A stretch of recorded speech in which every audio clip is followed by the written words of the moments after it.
How do I handle difficult clients as a real estate transaction coordinator?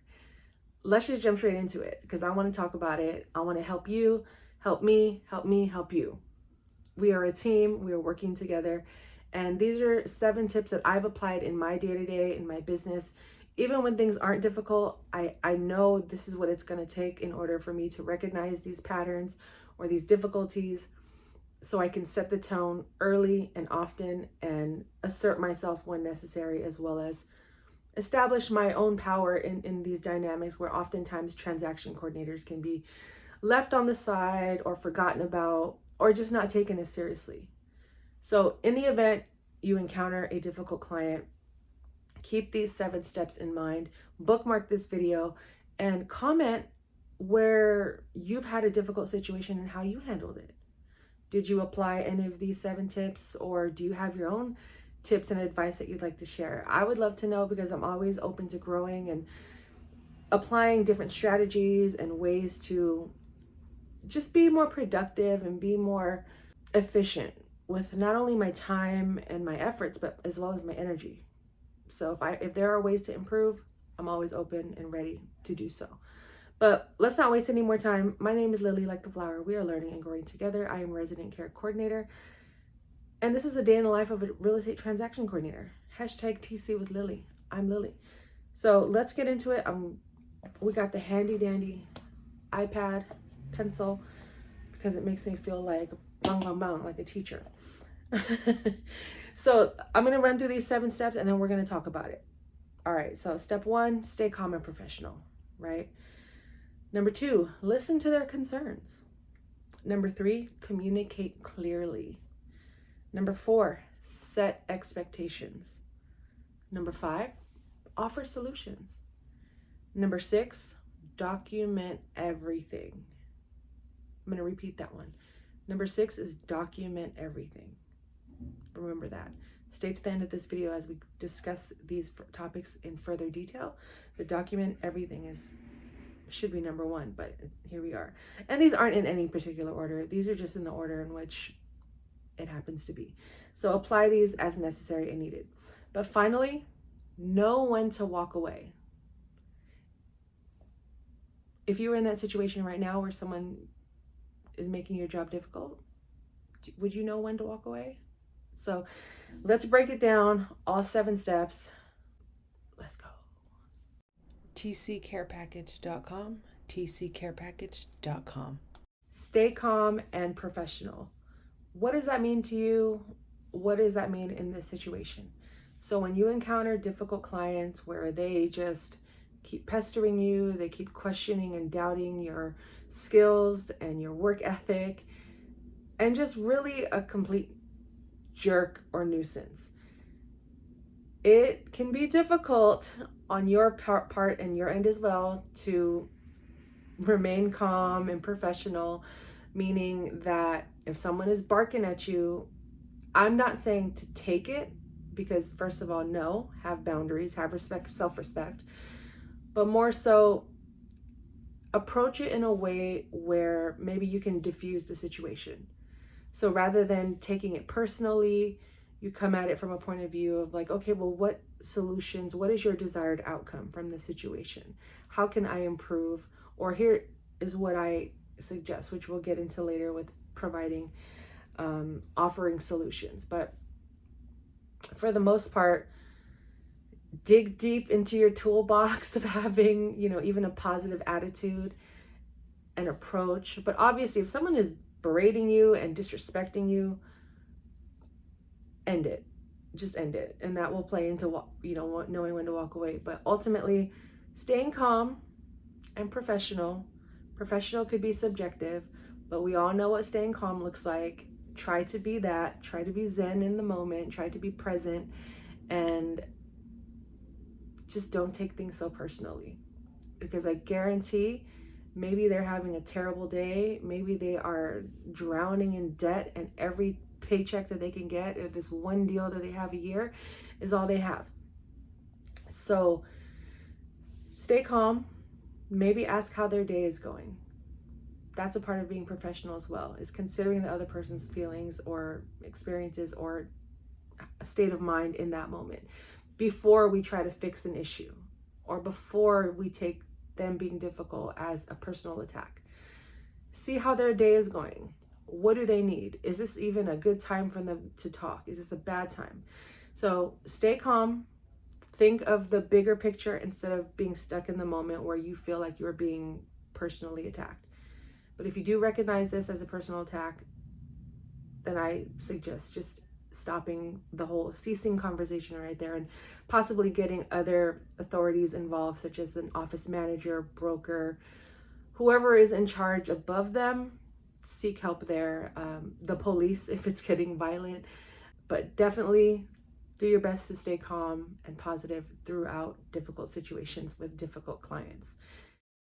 Listening to their concerns. So this goes back into, as you're remaining calm and having a positive attitude throughout this whole process,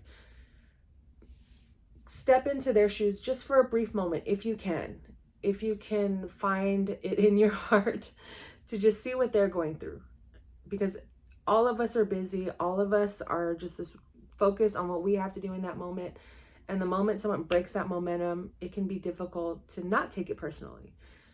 But if they are trying to ruin your day, or maybe they have ruined your day, express that to them. Let them know, but also see what they're going through.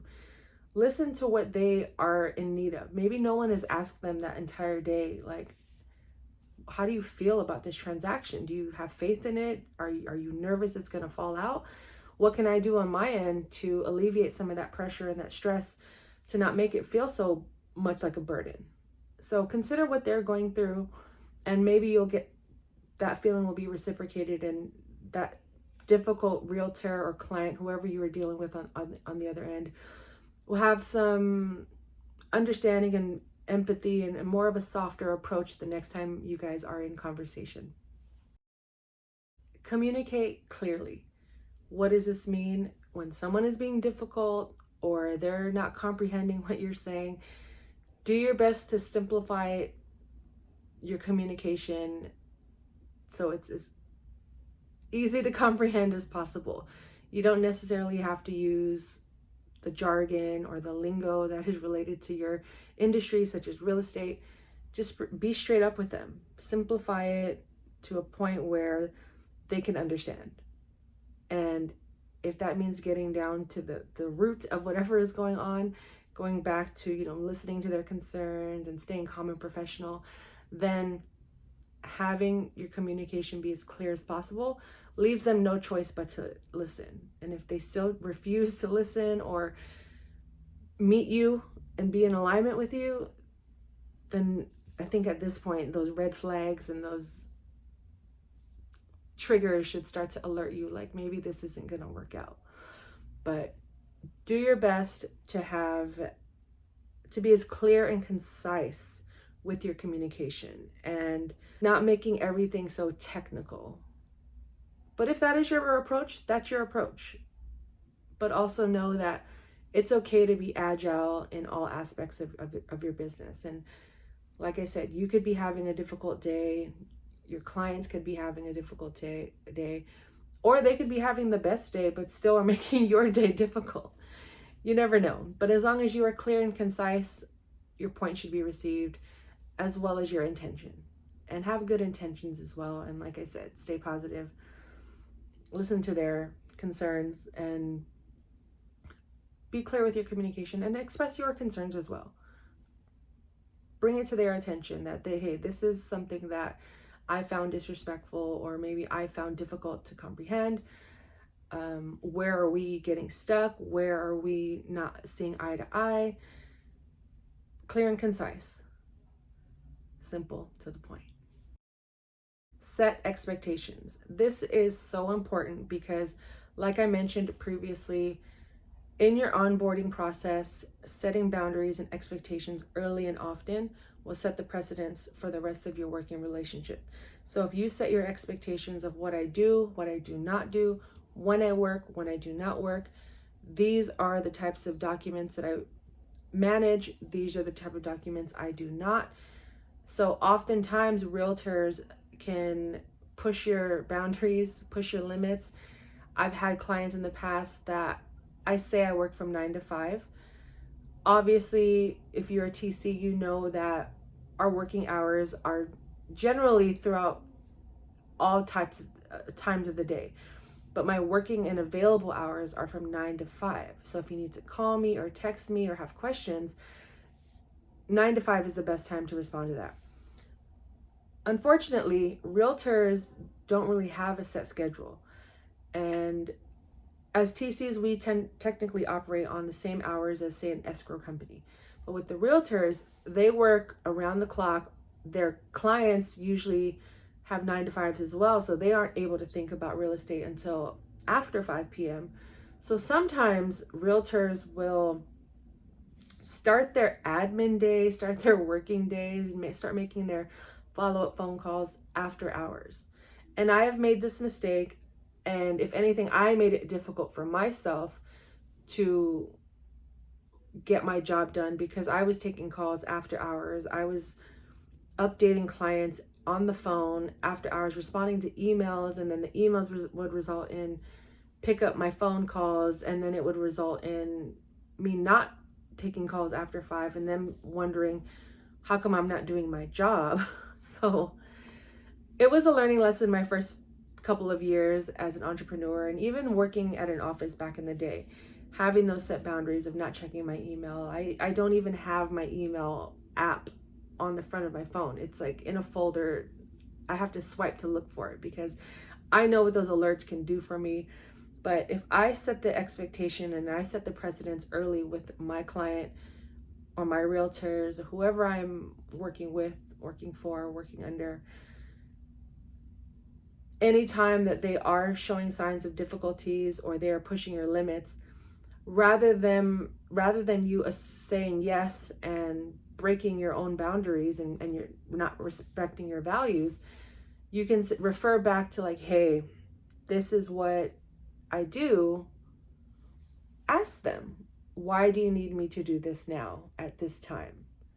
Or if they do call you after hours, what I like to also mention, keep in mind, is that I am available after hours, but only if it's urgent or absolutely needs to get done, and there's no other time that this whatever task needs to be done can be done. So urgent and emergencies, of course, I will always pick up my phone. I will always respond to text messages, emails in those events. But for the most part, I set my expectations upfront and early. And if you are having difficulties knowing what those boundaries should be, message me, comment, join my newsletter, subscribe to this channel. I give tips and advice, and I'm willing to help you establish those boundaries and what they should be and how they align with you and your work style, your lifestyle, your availabilities, your time. Because some TCs they're like, hey, yeah, call me in the middle of the night. I'm working. Let's do this, right? But not everyone has the same expectations outside of work. Kids, family, maybe they're a caretaker. I was once a caretaker for my grandma, so I had to really have boundaries with my time and how I showed up every day because she needed me as well. So set your expectations for yourself, but also make sure you're communicating that with your realtors or whoever it is that you will be working with, especially frequently, so they're aware as well. And then you can also play and have a better understanding of if you're in alignment with this person or not. Offer solutions. A lot of times realtors will come to you venting, or they will come with you blaming you for things that have gone wrong in a transaction when you know it wasn't your problem, it wasn't your fault. Just because you were involved, or you are an easy target for them to put the blame on or to project their own insecurities or faults onto, you shouldn't take that. You shouldn't just allow them to project onto you. It's not right. It's not fair. So I know it can also be difficult, like I mentioned previously, to not take those things personally. But if you know in your heart of hearts that you didn't mess up or that you are not at fault for a certain situation, definitely let them know, but also come back with solutions. How can we alleviate whoever hurt this part of the transaction? How can we fix it? These are my ideas. 1, 2, 3. Or just consider brainstorming with them. Maybe they just need an outlet and their first response was to attack. Unfortunately, like I said, that's not the behavior that we should be accepting, whether we're TCs, assistants, bosses, managers. Like, we should not take disrespect. But open yourself up to brainstorming with them. Like, how can we get to the solution that you ultimately want to see happen? Is this actually attainable? Is this possible? Who else can we get involved? Who was the person at fault? Let's go talk to them. Let's go to the source, right? Instead of all of us absorbing this negative energy or the blame for something that neither of us even did, but it's just easier to pass blame onto other people. Let's go straight to the source. But either way, offer solutions on ways that you can improve, even moving forward. Like, hey, I know the other agent is a jerk, and you probably just need to be heard.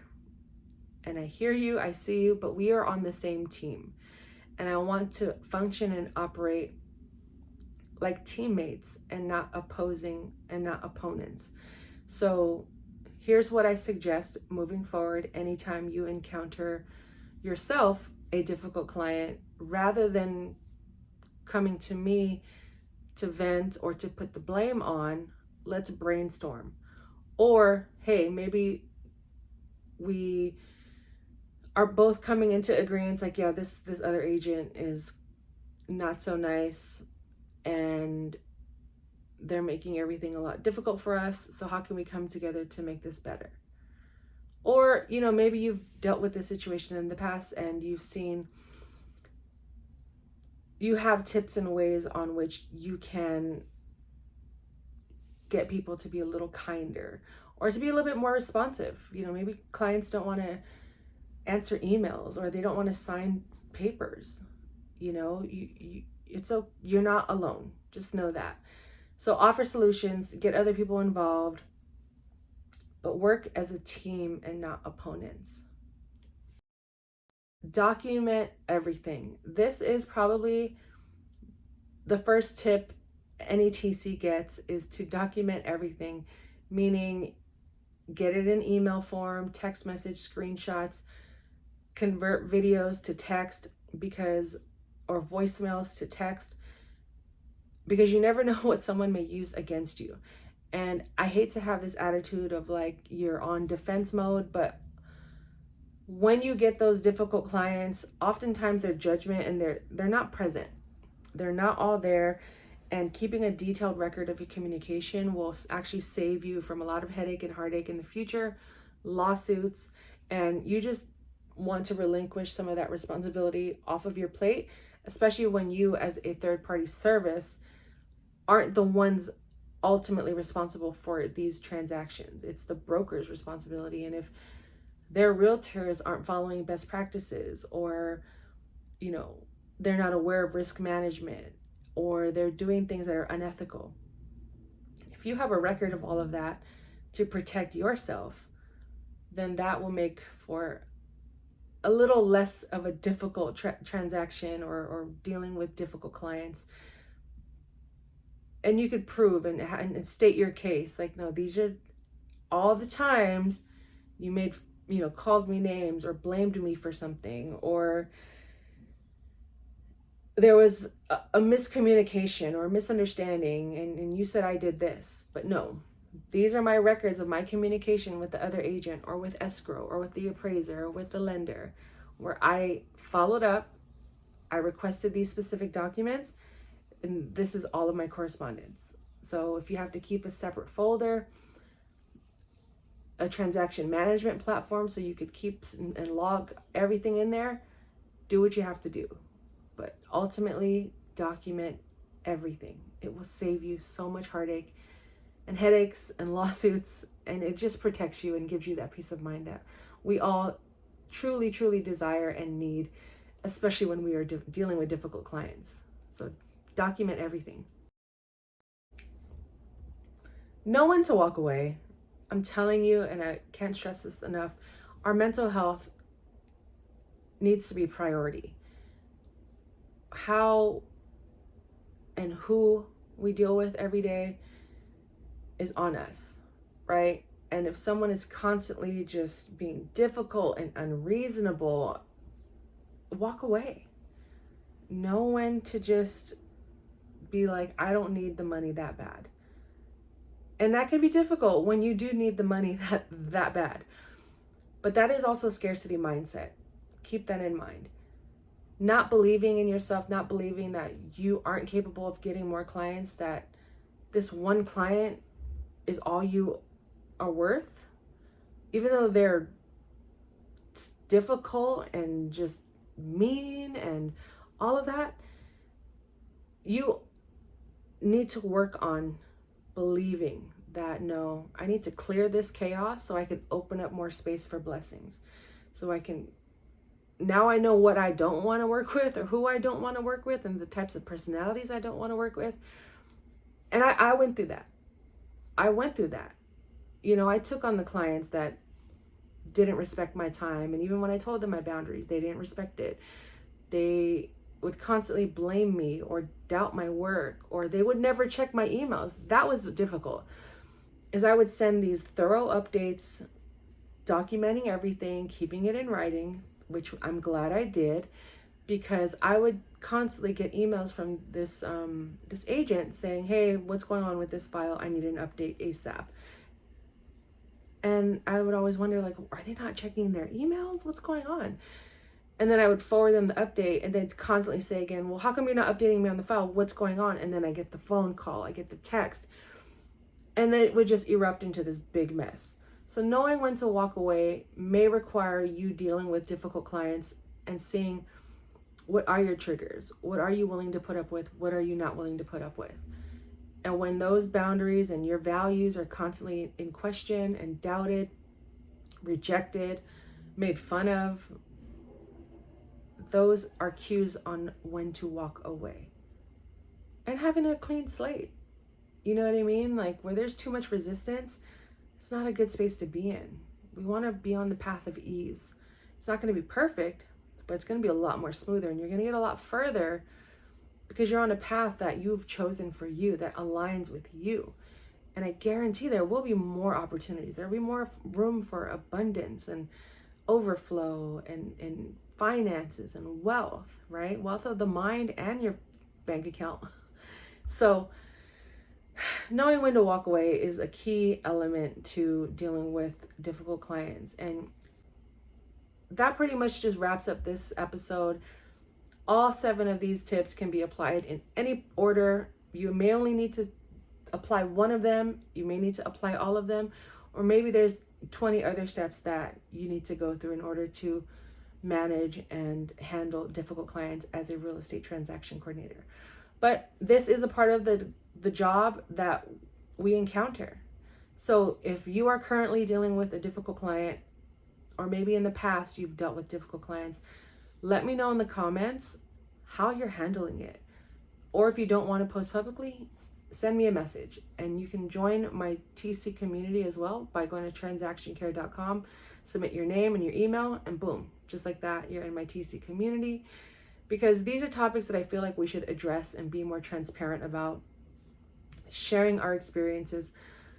Me telling these stories, and I'm only getting into like the surface of them. I have years and years of stories that I probably could write a book on.